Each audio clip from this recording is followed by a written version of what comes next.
The Adventure of the Three Students. It was in the year '95 that a combination of events, into which I need not enter, caused Mr. Sherlock Holmes and myself to spend some weeks in one of our great university towns, and it was during this time that the small but instructive adventure which I am about to relate befell us. It will be obvious that any details which would help the reader to exactly identify the college or the criminal would be injudicious and offensive. So painful a scandal may well be allowed to die out. With due discretion the incident itself may, however, be described, since it serves to illustrate some of those qualities for which my friend was remarkable. I will endeavor in my statement to avoid such terms as would serve to limit the events to any particular place, or give a clue as to the people concerned.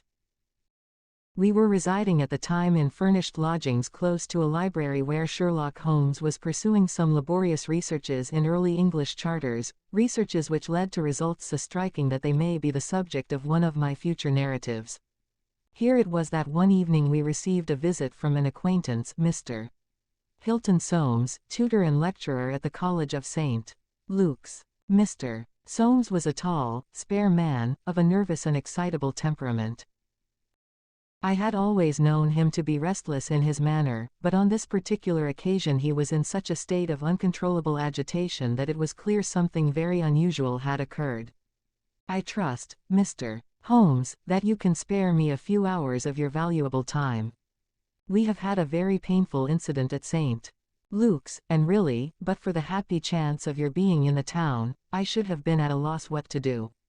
"I am very busy just now, and I desire no distractions," my friend answered. "I should much prefer that you called in the aid of the police." "No, no, my dear sir, such a course is utterly impossible. When once the law is evoked it cannot be stayed again, and this is just one of those cases where, for the credit of the college, it is most essential to avoid scandal. Your discretion is as well known as your powers, and you are the one man in the world who can help me. I beg you, Mr. Holmes, to do what you can." My friend's temper had not improved since he had been deprived of the congenial surroundings of Baker Street. Without his scrap books, his chemicals, and his homely untidiness, he was an uncomfortable man. He shrugged his shoulders in ungracious acquiescence, while our visitor in hurried words and with much excitable gesticulation poured forth his story. "I must explain to you, Mr. Holmes, that tomorrow is the first day of the examination for the Fortescue Scholarship. I am one of the examiners. My subject is Greek, and the first of the papers consists of a large passage of Greek translation which the candidate has not seen. This passage is printed on the examination paper, and it would naturally be an immense advantage if the candidate could prepare it in advance. For this reason great care is taken to keep the paper secret. Today about 3 o'clock the proofs of this paper arrived from the printers. The exercise consists of half a chapter of Thucydides. I had to read it over carefully, as the text must be absolutely correct. At 4:30 my task was not yet completed. I had, however, promised to take tea in a friend's rooms, so I left the proof upon my desk. I was absent rather more than an hour. You are aware, Mr. Holmes, that our college doors are double, a green baize one within and a heavy oak one without. As I approached my outer door I was amazed to see a key in it. For an instant I imagined that I had left my own there, but on feeling in my pocket I found that it was all right. The only duplicate which existed, so far as I knew, was that which belonged to my servant, Bannister, a man who has looked after my room for 10 years, and whose honesty is absolutely above suspicion. I found that the key was indeed his, that he had entered my room to know if I wanted tea, and that he had very carelessly left the key in the door when he came out. His visit to my room must have been within a very few minutes of my leaving it. His forgetfulness about the key would have mattered little upon any other occasion, but on this one day it has produced the most deplorable consequences. The moment I looked at my table I was aware that someone had rummaged among my papers. The proof was in 3 long slips. I had left them all together. Now, I found that one of them was lying on the floor, one was on the side table near the window, and the third was where I had left it. Holmes stirred for the first time. "The first page on the floor, the second in the window, the third where you left it," said he. "Exactly, Mr. Holmes. You amaze me. How could you possibly know that? Pray continue your very interesting statement. For an instant I imagined that Bannister had taken the unpardonable liberty of examining my papers. He denied it, however, with the utmost earnestness, and I am convinced that he was speaking the truth. The alternative was that someone passing had observed the key in the door, had known that I was out, and had entered to look at the papers. A large sum of money is at stake, for the scholarship is a very valuable one, and an unscrupulous man might very well run a risk in order to gain an advantage over his fellows. Bannister was very much upset by the incident. He had nearly fainted when we found that the papers had undoubtedly been tampered with. I gave him a little brandy and left him collapsed in a chair while I made a most careful examination of the room. I soon saw that the intruder had left other traces of his presence besides the rumpled papers. On the table in the window were several shreds from a pencil which had been sharpened. A broken tip of lead was lying there also. Evidently the rascal had copied the paper in a great hurry, had broken his pencil, and had been compelled to put a fresh point to it. Excellent, said Holmes, who was recovering his good humor as his attention became more engrossed by the case. Fortune has been your friend. This was not all. I have a new writing table with a fine surface of red leather. I am prepared to swear, and so is Bannister, that it was smooth and unstained. Now I found a clean cut in it about 3 inches long, not a mere scratch, but a positive cut. Not only this, but on the table I found a small ball of black dough, or clay, with specks of something which looks like sawdust in it. I am convinced that these marks were left by the man who rifled the papers. There were no footmarks and no other evidence as to his identity. I was at my wits' ends, when suddenly the happy thought occurred to me that you were in the town, and I came straight round to put the matter into your hands. Do help me, Mr. Holmes. You see my dilemma. Either I must find the man or else the examination must be postponed until fresh papers are prepared, and since this cannot be done without explanation there will ensue a hideous scandal, which will throw a cloud not only on the college but on the university. Above all things I desire to settle the matter quietly and discreetly. I shall be happy to look into it and to give you such advice as I can, said Holmes, rising and putting on his overcoat. The case is not entirely devoid of interest. Had anyone visited you in your room after the papers came to you? Yes, young Dowlott Ross, an Indian student who lives on the same stair, came in to ask me some particulars about the examination. For which he was entered. Yes. And the papers were on your table. To the best of my belief they were rolled up. But might be recognized as proofs. Possibly. No one else in your room? No. Did anyone know that these proofs would be there? No one save the printer. Did this man Bannister know? No, certainly not. No one knew. Where is Bannister now? He was very ill, poor fellow.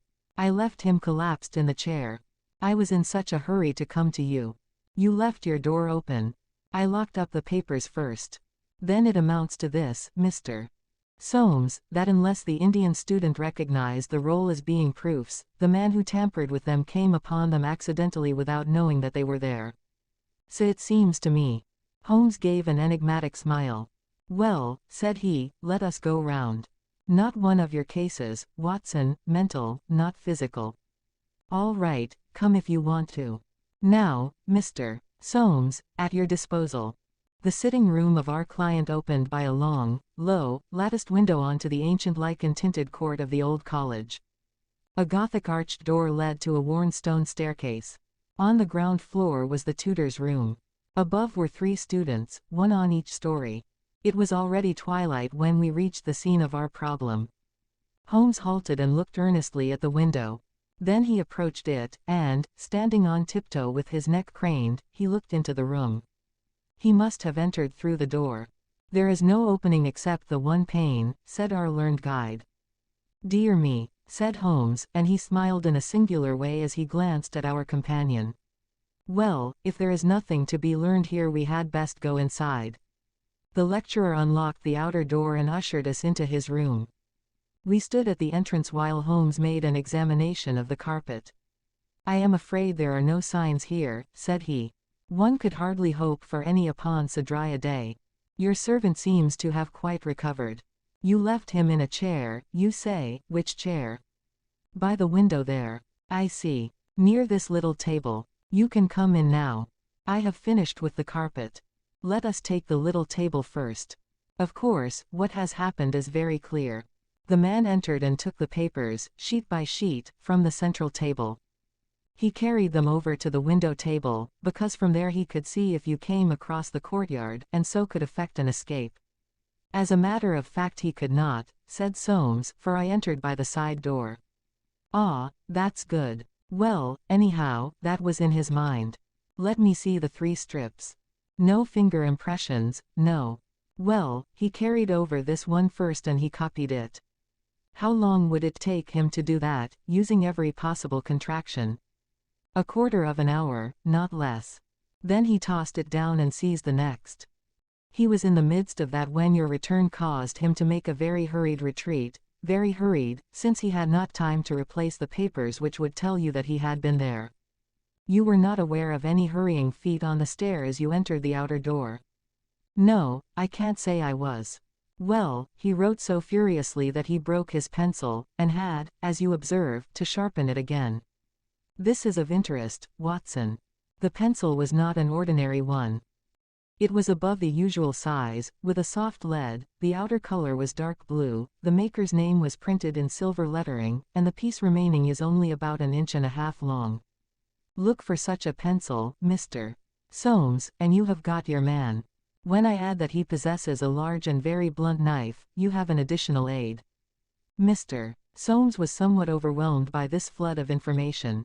I can follow the other points, said he, but really, in this matter of the length. Holmes held out a small chip with the letters NN and a space of clear wood after them. You see. No, I fear that even now. Watson, I have always done you an injustice. There are others. What could this NN be? It is at the end of a word. You are aware that Johann Faber is the most common maker's name. Is it not clear that there is just as much of the pencil left as usually follows the Johann? He held the small table sideways to the electric light. I was hoping that if the paper on which he wrote was thin some trace of it might come through upon this polished surface. No, I see nothing. I don't think there is anything more to be learned here. Now for the central table. This small pellet is, I presume, the black, doughy mass you spoke of. Roughly pyramidal in shape and hollowed out, I perceive. As you say, there appear to be grains of sawdust in it. Dear me, this is very interesting. And the cut, a positive tear, I see. It began with a thin scratch and ended in a jagged hole. I am much indebted to you for directing my attention to this case, Mr. Soames. Where does that door lead to? To my bedroom. Have you been in it since your adventure? No, I came straight away for you. I should like to have a glance round. What a charming, old-fashioned room. Perhaps you will kindly wait a minute until I have examined the floor. No, I see nothing. What about this curtain? You hang your clothes behind it. If anyone were forced to conceal himself in this room he must do it there, since the bed is too low and the wardrobe too shallow. No wonder, I suppose. As Holmes drew the curtain I was aware, from some little rigidity and alertness of his attitude, that he was prepared for an emergency. As a matter of fact the drawn curtain disclosed nothing but 3 or 4 suits of clothes hanging from a line of pegs. Holmes turned away and stooped suddenly to the floor. Halloa, what's this? Said he. It was a small pyramid of black, putty-like stuff, exactly like the one upon the table of the study. Holmes held it out on his open palm in the glare of the electric light. Your visitor seems to have left traces in your bedroom as well as in your sitting room, Mr. Soames. What could he have wanted there? I think it is clear enough. You came back by an unexpected way, and so he had no warning until you were at the very door. What could he do? He caught up everything which would betray him and he rushed into your bedroom to conceal himself. Good gracious, Mr. Holmes, do you mean to tell me that all the time I was talking to Bannister in this room we had the man prisoner if we had only known it? So I read it. Surely there is another alternative, Mr. Holmes. I don't know whether you observed my bedroom window. Lattice-paned, lead framework, 3 separate windows, one swinging on hinge and large enough to admit a man. Exactly. And it looks out on an angle of the courtyard so as to be partly invisible. The man might have effected his entrance there, left traces as he passed through the bedroom, and, finally, finding the door open, have escaped that way. Holmes shook his head impatiently. "Let us be practical," said he. "I understand you to say that there are 3 students who use this stair and are in the habit of passing your door." "Yes, there are. And they are all in for this examination." "Yes. Have you any reason to suspect any one of them more than the others?" Soames hesitated. "It is a very delicate question," said he. "One hardly likes to throw suspicion where there are no proofs. Let us hear the suspicions. I will look after the proofs. I will tell you, then, in a few words the character of the 3 men who inhabit these rooms. The lower of the 3 is Gilchrist, a fine scholar and athlete, plays in the rugby team and the cricket team for the college, and got his blue for the hurdles and the long jump. He is a fine, manly fellow. His father was the notorious Sir Jabez Gilchrist, who ruined himself on the turf. My scholar has been left very poor, but he is hard-working and industrious. He will do well. The 2nd floor is inhabited by Dowlot Ross, the Indian. He is a quiet, inscrutable fellow, as most of those Indians are. He is well up in his work, though his Greek is his weak subject. He is steady and methodical. The top floor belongs to Miles Maclaren. He is a brilliant fellow when he chooses to work, one of the brightest intellects of the university, but he is wayward, dissipated, and unprincipled. He was nearly expelled over a card scandal in his first year. He has been idling all this term, and he must look forward with dread to the examination. Then it is he whom you suspect. I dare not go so far as that. But of the 3 he is perhaps the least unlikely." "Exactly. Now, Mr. Soames, let us have a look at your servant, Bannister." He was a little, white-faced, clean-shaven, grizzly-haired fellow of 50. He was still suffering from this sudden disturbance of the quiet routine of his life. His plump face was twitching with his nervousness, and his fingers could not keep still. "We are investigating this unhappy business, Bannister," said his master. "Yes, sir. I understand," said Holmes, "that you left your key in the door." "Yes, sir. Was it not very extraordinary that you should do this on the very day when there were these papers inside?" "It was most unfortunate, sir. But I have occasionally done the same thing at other times." "When did you enter the room?" "It was about 4:30. That is Mr. Soames's tea time. How long did you stay?" "When I saw that he was absent I withdrew at once." "Did you look at these papers on the table?" "No, sir, certainly not." "How came you to leave the key in the door?" "I had the tea tray in my hand. I thought I would come back for the key. Then I forgot." "Has the outer door a spring lock?" "No, sir." "Then it was open all the time?" "Yes, sir. Anyone in the room could get out?" "Yes, sir." "When Mr. Soames returned and called for you, you were very much disturbed?" "Yes, sir. Such a thing has never happened during the many years that I have been here. I nearly fainted, sir." "So I understand. Where were you when you began to feel bad?" "Where was I, sir?" "Why, here, near the door." "That is singular, because you sat down in that chair over yonder near the corner." "Why did you pass these other chairs?" "I don't know, sir. It didn't matter to me where I sat." "I really don't think he knew much about it, Mr. Holmes. He was looking very bad, quite ghastly." "You stayed here when your master left?" "Only for a minute or so. Then I locked the door and went to my room." "Whom do you suspect?" "Oh, I would not venture to say, sir. I don't believe there is any gentleman in this university who is capable of profiting by such an action." "No, sir, I'll not believe it." "Thank you, that will do," said Holmes. "Oh, one more word. You have not mentioned to any of the 3 gentlemen whom you attend that anything is amiss?" "No, sir, not a word." "You haven't seen any of them?" "No, sir." "Very good. Now, Mr. Soames, we will take a walk in the quadrangle, if you please." 3 yellow squares of light shone above us in the gathering gloom. "Your 3 birds are all in their nests," said Holmes, looking up. "Halloa! What's that? One of them seems restless enough." It was the Indian, whose dark silhouette appeared suddenly upon his blind. He was pacing swiftly up and down his room. "I should like to have a peep at each of them," said Holmes. "Is it possible?" "No difficulty in the world," Soames answered. "This set of rooms is quite the oldest in the college, and it is not unusual for visitors to go over them. Come along, and I will personally conduct you." "No names, please," said Holmes, as we knocked at Gilchrist's door. A tall, flaxen-haired, slim young fellow opened it, and made us welcome when he understood our errand. There were some really curious pieces of medieval domestic architecture within. Holmes was so charmed with one of them that he insisted on drawing it on his notebook, broke his pencil, had to borrow one from our host, and finally borrowed a knife to sharpen his own. The same curious accident happened to him in the rooms of the Indian, a silent, little, hook-nosed fellow, who eyed us askance and was obviously glad when Holmes's architectural studies had come to an end. I could not see that in either case Holmes had come upon the clue for which he was searching. Only at the third did our visit prove abortive. The outer door would not open to our knock, and nothing more substantial than a torrent of bad language came from behind it. "I don't care who you are. You can go to blazes," roared the angry voice. "Tomorrow's the exam, and I won't be drawn by anyone." "A rude fellow," said our guide, flushing with anger as we withdrew down the stair. Of course, he did not realize that it was I who was knocking, but nonetheless his conduct was very uncourteous, and, indeed, under the circumstances rather suspicious. Holmes's response was a curious one. "Can you tell me his exact height?"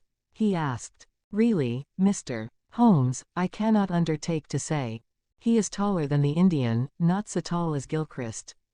I suppose 5'6" would be about it." "That is very important," said Holmes. "And now, Mr. Soames, I wish you good night." Our guide cried aloud in his astonishment and dismay. "Good gracious, Mr. Holmes, you are surely not going to leave me in this abrupt fashion. You don't seem to realize the position. Tomorrow is the examination. I must take some definite action tonight.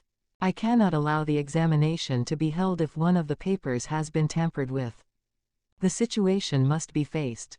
You must leave it as it is. I shall drop round early tomorrow morning and chat the matter over.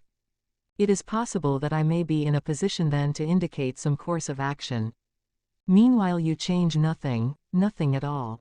"Very good, Mr. Holmes. You can be perfectly easy in your mind. We shall certainly find some way out of your difficulties. I will take the black clay with me, also the pencil cuttings.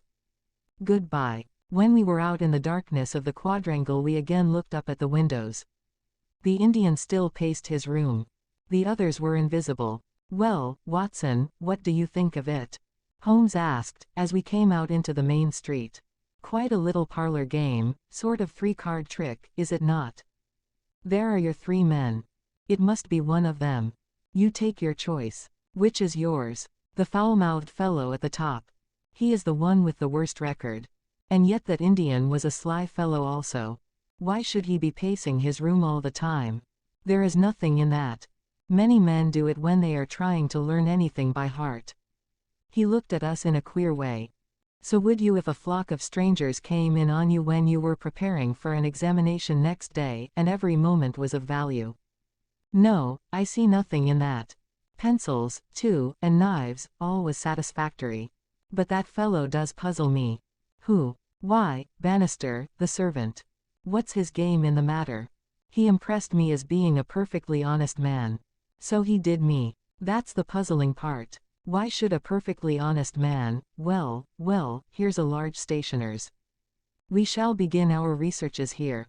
There were only 4 stationers of any consequence in the town, and at each Holmes produced his pencil chips and bid high for a duplicate. All were agreed that one could be ordered, but that it was not a usual size of pencil and that it was seldom kept in stock. My friend did not appear to be depressed by his failure, but shrugged his shoulders in half-humorous resignation. "No good, my dear Watson. This, the best and only final clue, has run to nothing. But, indeed, I have little doubt that we can build up a sufficient case without it. By Jove, my dear fellow, it is nearly 9, and the landlady babbled of green peas at 7:30. What with your eternal tobacco, Watson, and your irregularity at meals, I expect that you will get notice to quit and that I shall share your downfall, not, however, before we have solved the problem of the nervous tutor, the careless servant, and the 3 enterprising students. Holmes made no further allusion to the matter that day, though he sat lost in thought for a long time after our belated dinner. At 8 in the morning he came into my room just as I finished my toilet. "Well, Watson," said he, "it is time we went down to St. Luke's. Can you do without breakfast?" "Certainly. Soames will be in a dreadful fidget until we are able to tell him something positive." "Have you anything positive to tell him?" "I think so." "You have formed a conclusion?" "Yes, my dear Watson, I have solved the mystery." "But what fresh evidence could you have got?" "Aha! It is not for nothing that I have turned myself out of bed at the untimely hour of 6. I have put in 2 hours hard work and covered at least 5 miles, with something to show for it. Look at that." He held out his hand. On the palm were 3 little pyramids of black, doughy clay. "Why, Holmes, you had only 2 yesterday. And 1 more this morning. It is a fair argument that wherever number 3 came from is also the source of nose 1 and 2. Watson? Well, come along and put friend Soames out of his pain." The unfortunate tutor was certainly in a state of pitiable agitation when we found him in his chambers. In a few hours the examination would commence, and he was still in the dilemma between making the facts public and allowing the culprit to compete for the valuable scholarship. He could hardly stand still, so great was his mental agitation, and he ran towards Holmes with 2 eager hands outstretched. "Thank heaven that you have come.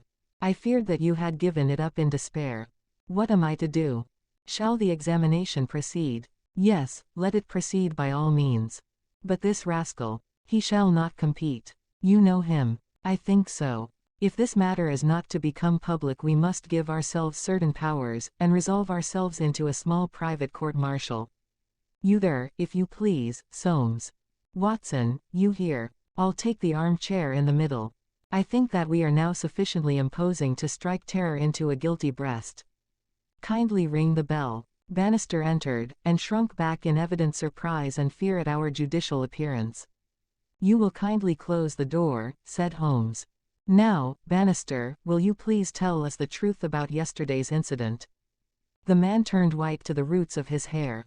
"I have told you everything, sir. Nothing to add. Nothing at all, sir." "Well, then, I must make some suggestions to you. When you sat down on that chair yesterday, did you do so in order to conceal some object which would have shown who had been in the room?" Bannister's face was ghastly. "No, sir, certainly not." "It is only a suggestion," said Holmes, suavely. "I frankly admit that I am unable to prove it. But it seems probable enough, since the moment that Mr. Soames's back was turned you released the man who was hiding in that bedroom." Bannister licked his dry lips. "There was no man, sir." "Ah, that's a pity, Bannister. Up to now you may have spoken the truth, but now I know that you have lied." The man's face set in sullen defiance. "There was no man, sir." Come, Bannister." "No, sir, there was no one." "In that case you can give us no further information. Would you please remain in the room? Stand over there near the bedroom door. Now, Soames, I am going to ask you to have the great kindness to go up to the room of young Gilchrist, and to ask him to step down into yours." An instant later the tutor returned, bringing with him the student. He was a fine figure of a man, tall, lithe, and agile, with a springy step and a pleasant, open face. His troubled blue eyes glanced at each of us, and finally rested with an expression of blank dismay upon Bannister in the farther corner. "Just close the door," said Holmes. "Now, Mr. Gilchrist, we are all quite alone here, and no one need ever know one word of what passes between us. We can be perfectly frank with each other. We want to know, Mr. Gilchrist, how you, an honorable man, ever came to commit such an action as that of yesterday." The unfortunate young man staggered back and cast a look full of horror and reproach at Bannister. No, Mr. Gilchrist, sir, I never said a word, never one word," cried the servant. "No, but you have now," said Holmes. Now, sir, you must see that after Bannister's words your position is hopeless, and that your only chance lies in a frank confession. For a moment Gilchrist, with upraised hand, tried to control his writhing features. The next he had thrown himself on his knees beside the table and, burying his face in his hands, he had burst into a storm of passionate sobbing. "Come, come," said Holmes, kindly, "it is human to err, and at least no one can accuse you of being a callous criminal. Perhaps it would be easier for you if I were to tell Mr. Soames what occurred, and you can check me where I am wrong. Shall I do so? Well, well, don't trouble to answer. Listen, and see that I do you no injustice. From the moment, Mr. Soames, that you said to me that no one, not even Bannister, could have told that the papers were in your room, the case began to take a definite shape in my mind. The printer one could, of course, dismiss. He could examine the papers in his own office. The Indian I also thought nothing of. If the proofs were in a roll he could not possibly know what they were. On the other hand, it seemed an unthinkable coincidence that a man should dare to enter the room, and that by chance on that very day the papers were on the table.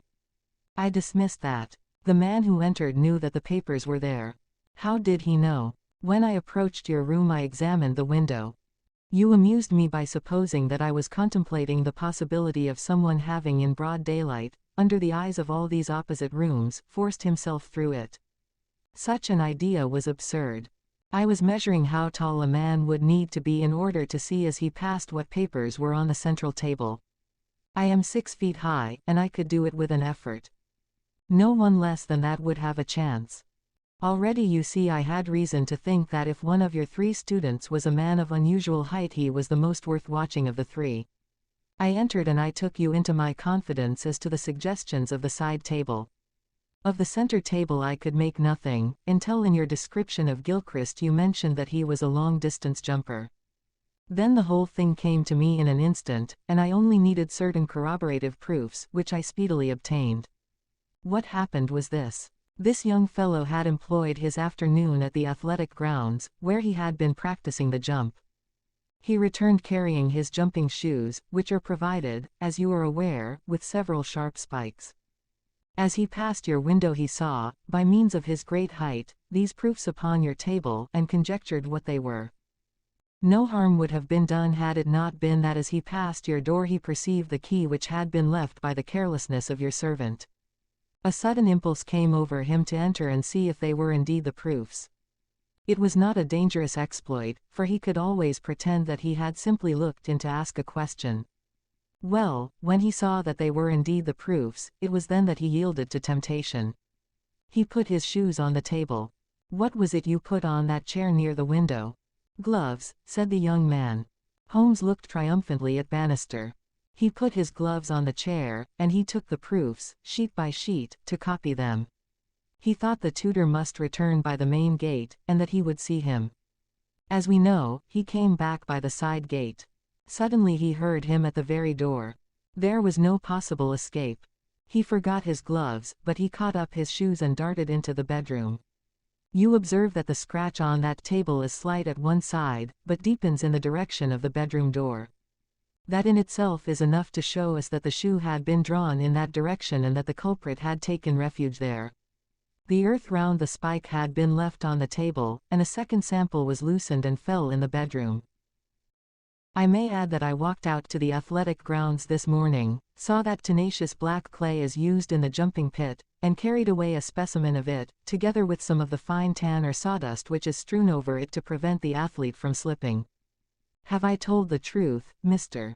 Gilchrist? The student had drawn himself erect. Yes, sir, it is true, said he. Good heavens, have you nothing to add? Cried Soames. Yes, sir, I have, but the shock of this disgraceful exposure has bewildered me. I have a letter here, Mr.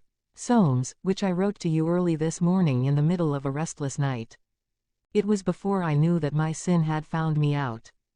Here it is, sir. You will see that I have determined not to go in for the examination. I have been offered a commission in the Rhodesian police, and I am going out to South Africa at once. I am indeed pleased to hear that you did not intend to profit by your unfair advantage, said Soames. But why did you change your purpose? Gilchrist pointed to Bannister. There is the man who set me in the right path, said he. Come now, Bannister, said Holmes. It will be clear to you from what I have said that only you could have let this young man out, since you were left in the room, and must have locked the door when you went out. As to his escaping by that window, it was incredible. Can you not clear up the last point in this mystery, and tell us the reasons for your action? It was simple enough, sir, if you only had known, but with all your cleverness it was impossible that you could know. Time was, sir, when I was butler to old Sir Jabez Gilchrist, this young gentleman's father.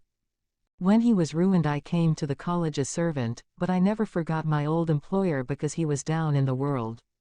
I watched his son all I could for the sake of the old days. Well, sir, when I came into this room yesterday when the alarm was given, the very first thing I saw was Mr. Gilchrist's tan gloves lying in that chair. I knew those gloves well, and I understood their message. If Mr. Soames saw them the game was up. I flopped down into that chair, and nothing would budge me until Mr. Soames he went for you. Then out came my poor young master, whom I had dandled on my knee, and confessed it all to me. Wasn't it natural, sir, that I should save him, and wasn't it natural also that I should try to speak to him as his dead father would have done, and make him understand that he could not profit by such a deed? Could you blame me, sir? No, indeed, said Holmes, heartily, springing to his feet. Well, Soames, I think we have cleared your little problem up, and our breakfast awaits us at home. Come, Watson. As to you, sir, I trust that a bright future awaits you in Rhodesia. For once you have fallen low. Let us see in the future how high you can rise.